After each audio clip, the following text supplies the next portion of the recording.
ಸ್ನೇಹಿತರೆ, ಈ ಕತೆ ಅಂಧೇರಿ ಹಳ್ಳಿಯ ಫೇಮಸ್ ಮುಖ್ಯಸ್ಥರಿಗೆ ಸೇರಿದ್ದು. ಅಲ್ಲಿನ ಮುಖ್ಯಸ್ಥೆ ರಾತ್ರಿ ರಾಣಿ ದೇವಿ ಅವ್ರದ್ದು. ಆ ಮುಖ್ಯಸ್ಥೆ ಇಡೀ ಹಳ್ಳಿಗೆ ಪ್ರಿಯವಾದವಳು. ಅವಳ ಊರಿನ ಜನರ ಬಗ್ಗೆ ಯಾವಾಗ್ಲೂ ಕಾಳಜಿ ವಹಿಸ್ತಿದ್ಲು. ಆದ್ರೆ ರಾತ್ರಿ ರಾಣಿ ದೇವಿಗೆ ಚಿಕ್ಕ ವಯಸ್ಸಿನಿಂದ ಒಂದು ವಿಚಿತ್ರ ಕಾಯಿಲೆ ಇರತ್ತೆ. ಆ ಕಾರಣದಿಂದ ಅವಳಿಗೆ ರಾತ್ರಿ ವೇಳೆ ಕಣ್ ಕಾಣಿಸ್ತಾನೆ ಇರ್ತಿರ್ಲಿಲ್ಲ. ಮತ್ತೆ ಅವಳು ರಾತ್ರಿ ವೇಳೆ ಏನೂ ನೋಡಕ್ಕಾಗ್ತಿರ್ಲಿಲ್ಲ.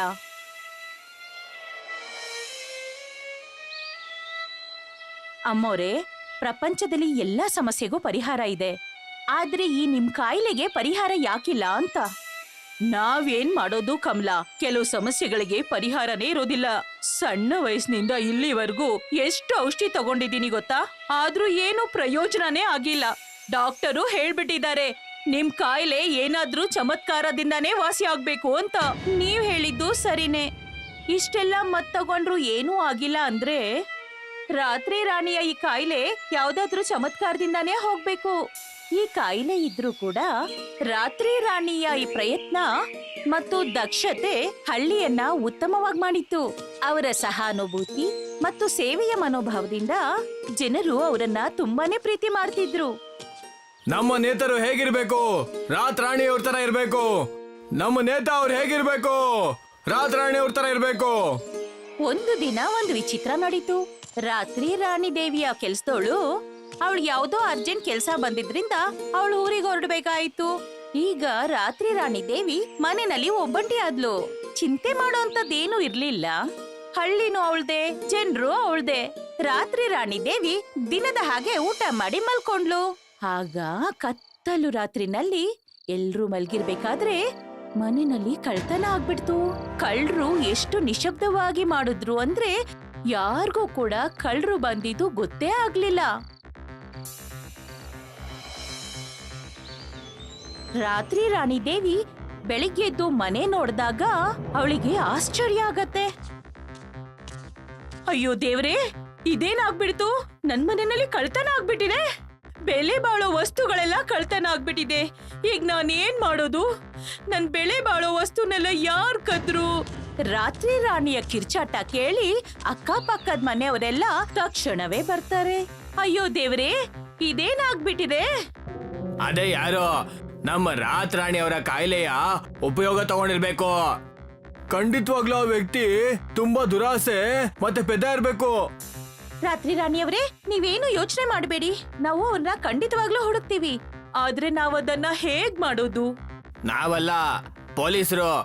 ಯಾರೇ ಕಳ್ತನ ಮಾಡಿದ್ರು ಅವನ ವಿರುದ್ಧವಾಗಿ ನಾವು ಕಂಪ್ಲೇಂಟ್ ಕೊಡೋಣ. ಆಮೇಲೆ ಪೊಲೀಸ್ನವರೇ ಎಲ್ಲಾ ಹುಡುಕಾಡ್ತಾರೆ. ಸರಿಯಾಗಿ ಹೇಳಿದ್ರಿ. ರಾತ್ರಿ ರಾಣಿ ದೇವಿ ಧೈರ್ಯನ ಕಳ್ಕೊಳ್ಳಿಲ್ಲ. ಪೊಲೀಸ್ ಹತ್ರ ಹೋಗಿ ಕಂಪ್ಲೇಂಟ್ ಮಾಡ್ತಾಳೆ. ಪೊಲೀಸ್ ಅವರು ಕಂಪ್ಲೇಂಟ್ ನ ತಗೊಂಡು ತನಿಖೆ ಶುರು ಮಾಡ್ತಾರೆ. ಈ ಘಟನೆ ರಾತ್ರಿ ರಾಣಿ ಮತ್ತು ಹಳ್ಳಿಯವರನ್ನ ಎಚ್ಚರಿಸತ್ತೆ. ಸುರಕ್ಷತೆಗೆ ಗಮನ ಕೊಡೋದು ಎಷ್ಟು ಮುಖ್ಯ ಅಂತ. ಹೀಗೆ ಬಹಳಷ್ಟು ದಿನ ಕಳೆಯತ್ತೆ. ಆದ್ರೆ ಕಳ್ಳ ಎಲ್ಲೂ ಸಿಕ್ಕಿರಲ್ಲ. ಕ್ಷಮಿಸ್ಬಿಡಿ ರಾತ್ರಾಣಿ ಅವರೇ, ಆದ್ರೆ ಆ ಕಳ್ಳ ಯಾರು ಅಂತ ಇದುವರೆಗೂ ಪತ್ತೆ ಹಿಡಿಯಕ್ಕಾಗಿಲ್ಲ. ಆದ್ರೂ ನಮ್ ಕರ್ತವ್ಯ ನಾವು ಮಾಡ್ತೀವಿ. ಯಾವ್ದಾದ್ರು ಮಾಹಿತಿ ನಮಗ್ ಸಿಕ್ಕಿದ್ರೆ ನಾವು ನಿಮ್ಗೆ ತಿಳಿಸ್ತೀವಿ. ಸರಿ. ರಾತ್ರಿ ರಾಣಿ ದೇವಿ ಪೊಲೀಸರ ಮಾತನ್ನ ಕೇಳಿ ನಿರಾಶಳಾಗ್ತಾಳೆ. ಆದ್ರೆ ಅವ್ರ ಕೈನಲ್ಲೂ ಏನೂ ಇರೋದಿಲ್ಲ. ನಿಧಾನವಾಗಿ ಅವ್ರ ಕೆಲ್ಸ ಮಾಡೋಕೆ ಶುರು ಮಾಡಿದ್ರು. ಪೊಲೀಸ್ ಅವರ ತನಿಖೆ ಕೂಡ ತಣ್ಣಗಾಗೋಯ್ತು. ರಾತ್ರಿ ರಾಣಿ ದೇವಿ ಕೂಡ ತನ್ನ ನಿತ್ಯದ ಕೆಲ್ಸದಲ್ಲಿ ಮುಳುಗೋಗ್ತಾಳೆ. ಸ್ವಲ್ಪ ದಿನಗಳ ನಂತರ ಮುಖ್ಯವಾದ ವಿಷಯದ ಮೇಲೆ ಕಮಲಾಳ ಜೊತೆ ಹೊರಗೋಗಿರ್ತಾಳೆ. 2 ದಿನಗಳ ನಂತರ ಕಮಲಾಳ ಜೊತೆ ಮನೆಗೆ ಹಿಂತಿರುಗಿದಾಗ ನೋಡ್ತಾಳೆ, ಮನೆಯಲ್ಲಿ ಮತ್ತೆ ಕಳ್ತನ ಆಗಿರತ್ತೆ. ಓ ದೇವ್ರೆ, ನನ್ಗೆ ಯಾಕೆ ಈ ತರ ಆಗ್ತಿದೆ? ಮತ್ತೊಮ್ಮೆ ಕಳ್ತನ? ಅಮ್ಮವ್ರೆ, ನೀವ್ ಸ್ವಲ್ಪ ಶಾಂತರಾಗಿ. ಹೇಗ್ ಶಾಂತಳಾಗೋದು ಕಮಲಾ? ನೀನೇ ನೋಡ್ತಿದೀಯಲ್ಲ ನಿನ್ ಕಣ್ಣಾರೆ. ನನ್ನೆಲ್ಲಾ ಹಣನು ದೋಚ್ಕೊಂಡು ಹೋಗ್ಬಿಟ್ರು. ಇದನ್ನ ಈ ಕೂಡ್ಲೆ ಪೊಲೀಸರ್ಗೆ ಹೇಳ್ಬೇಕು. ಪೊಲೀಸರ ಹೆಸರು ಕೇಳಿದ ತಕ್ಷಣ ಕಮಲಾಳಿಗೆ ಒಂದು ಉಪಾಯ ಹೊಳೆಯತ್ತೆ. ರಾತ್ರಿ ರಾಣಿಗೆ ಒಂದು ಉಪಾಯವನ್ನ ಹೇಳ್ತಾಳೆ. ಅಮ್ಮ ಅವ್ರೆ, ನೀವ್ ತಪ್ಪು ತಿಳಿದಿದ್ರೆ ನಾನ್ ನಿಮ್ಗೊಂದ್ ಮಾತ್ ಹೇಳಲಾ? ಏನ್ ಕಮಲಾ? ಅಮ್ಮ ಅವ್ರೆ, ನಾವ್ ಯಾಕೆ ಈ ಕಳ್ತನವನ್ನ ಗುಟ್ಟಾಗಿಟ್ಟಿರ್ಬಾರ್ದು? ಆದ್ರೆ ನಾವ್ ಯಾರಿಗೂ ಹೇಳಿಲ್ಲ ಅಂದ್ರೆ ಕಳ್ಳನ್ನ ಹೇಗ್ ಹಿಡಿಯೋದು? ಸಿಗ್ತಾನೆ. ನಮ್ಮ ಮಾವನೂರಿನಲ್ಲಿ ಒಬ್ಬ ಅಂತರ್ಯಾಮಿ ಸ್ವಾಮಿ ಇದ್ದಾನೆ. ಕೇಳಿದೀನಿ, ಯಾರಿಗೂ ಕಾಣ್ಸತ್ತು ಅವನಿಗೆ ಕಾಣ್ಸತ್ತೆ ಅಂತ. ಯಾಕ್ ನಾವು ಅವ್ರ ಸಹಾಯ ತಗೊಳ್ಬಾರ್ದು? ಪೊಲೀಸು ಅವ್ರ ಕೆಲ್ಸ ಅವ್ರು ಮಾಡ್ತಿದ್ದಾರೆ. ಈ ಬಾರಿ ನಾವು ಆ ಪಂಡಿತನ ಸಹಾಯ ತಗೊಳ್ಳೋಣ ಅನ್ಸತ್ತೆ. ಈ ಸರ್ತಿ ಪಂಡಿತನ ಸಹಾಯದಿಂದ ನಮ್ ಸಮಸ್ಯೆಗೆ ಪರಿಹಾರ ಸಿಕ್ಬಿಡುತ್ತೆ ಅಂತ. ಮತ್ತೆ ರಾತ್ರಿ ರಾಣಿಗೆ ಈ ಕಷ್ಟದಿಂದ ಮುಕ್ತಿ ಸಿಗತ್ತೆ ಅಂತ. ಮರುದಿನ ರಾತ್ರಿ ರಾಣಿ ಮತ್ತು ಕಮಲ ಯಾರಿಗೂ ಹೇಳ್ದೆ ಪಂಡಿತನ್ನ ಭೇಟಿ ಮಾಡಿದ್ರು. ಪಂಡಿತನ ರೂಪದಿಂದಾನೇ ಅವರ ದಿವ್ಯ ಜ್ಞಾನ ಮತ್ತು ಅವರ ಶಕ್ತಿಯ ಬಗ್ಗೆ ತಿಳಿಯತ್ತೆ. ಪಂಡಿತರು ರಾತ್ರಿ ರಾಣಿನ ನೋಡಿ ಹೇಳ್ತಾರೆ, ಚಿಂತೆ ಮಾಡ್ಬೇಡ ಮಗ್ಲೇ, ನನಗ್ ಗೊತ್ತಿದೆ ನೀನು ಮನೆಯಲ್ಲಿ ಕಳ್ತನ ಆಗಿರುವಂತ ದುಡ್ಡು ಮತ್ತೆ ಬೆಲೆ ಬಾಳುವಂತ ವಸ್ತುಗಳ ಬಗ್ಗೆ ಚಿಂತೆ ಮಾಡ್ತಿದ್ಯಾ ಅಂತ. ನಿಮ್ಗೆ ಗೊತ್ತಾಯ್ತು ಪಂಡಿತ್ರೆ? ನನಗೆಲ್ಲ ಗೊತ್ತು. ಅಷ್ಟೇ ಅಲ್ಲ, ನನಗೆ ಇದು ಕೂಡ ಗೊತ್ತು. ಆ ಕಳ್ಳರು ಈ ಕಳ್ತನನ ನಿನ್ನ ಕಾಯಿಲೆಯ ಸದುಪಯೋಗ ಪಡಿಸ್ಕೊಂಡ್ ಮಾಡ್ತಾ ಇದಾರೆ. ಪಂಡಿತ್ರೆ, ಆ ಕಳ್ಳ ಯಾರು ಅಂತ ತಿಳಿಸ್ತೀರಾ? ಅದೇನು ಅಂದ್ರೆ ಅದ್ಯಾರು ಅಂತ ಗೊತ್ತಿಲ್ಲ. ಆದ್ರೆ ನಿನ್ನ ಸಮಸ್ಯೆಗಳಿಗೆ ನನ್ನ ಹತ್ರ ಪರಿಹಾರ ಇದೆ. ಇಲ್ಲಿದೆ ನೋಡು, ಇಲ್ಲಿದೆ ಬಿಳಿಯ ಚಮತ್ಕಾರಿ ಸೇಬು. ಇದ್ರಿಂದ ಏನಾಗತ್ತೆ ಪಂಡಿತ್ರೆ? ಈ ಬಿಳಿಯ ಚಮತ್ಕಾರಿ ಸೇಬನ್ನ ನೀನ್ ತಿಂದ್ರೆ ನಿನಗಿರುವಂತ ಕುರುಡುತನ ನಿವಾರಣೆ ಆಗುತ್ತಮ್ಮ. ಮತ್ ನೀನಾಗ ಆ ಕಳ್ಳರನ್ನ ಹಿಡಿಲೂಬಹುದು. ಮತ್ ಹಾಗೆ ಮುಂದೆ ಕಳ್ತನ ಆಗದಿರೋ ಹಾಗೆ ನೋಡ್ಕೊಳ್ಳಬಹುದು. ಆಶೀರ್ವಾದ ಮಾಡಿ. ಕಲ್ಯಾಣವಾಗಲಿ. ಪಂಡಿತ್ ಅವ್ರನ್ನ ಮೀರಿಸಿದವರೇ ಇಲ್ಲ. ಅವರು ರಾತ್ರಿ ರಾಣಿಯ ಎಲ್ಲಾ ಸಮಸ್ಯೆಗಳನ್ನ ತಿಳ್ಕೊಂಡ್ರು ಮತ್ತು ಅದಕ್ಕೆ ಪರಿಹಾರನೂ ಕೊಟ್ರು. ರಾತ್ರಿ ರಾಣಿ ಪಂಡಿತರು ಕೊಟ್ಟಿದ್ದ ಸೇಬನ್ನ ಸೇವನೆ ಮಾಡ್ತಾಳೆ. ತಿಂದು ನಂತರ ಮಲ್ಕೊಳ್ತಾಳೆ. ತುಂಬಾ ಸಮಯ ಕಳೆಯತ್ತೆ, ಆದ್ರೆ ಏನೂ ಆಗ್ಲಿಲ್ಲ.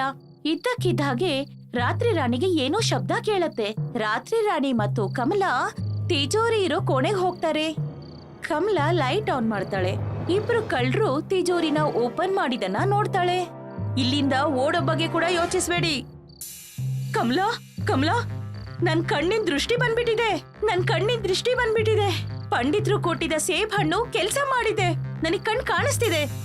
ಒಳ್ಳೇದೇ ಆಯ್ತಲ್ಲ ಅಮ್ಮೋರೆ, ನಿಮ್ ಕಣ್ಣಿನ ದೃಷ್ಟಿನೂ ಬಂದ್ಬಿಡ್ತು.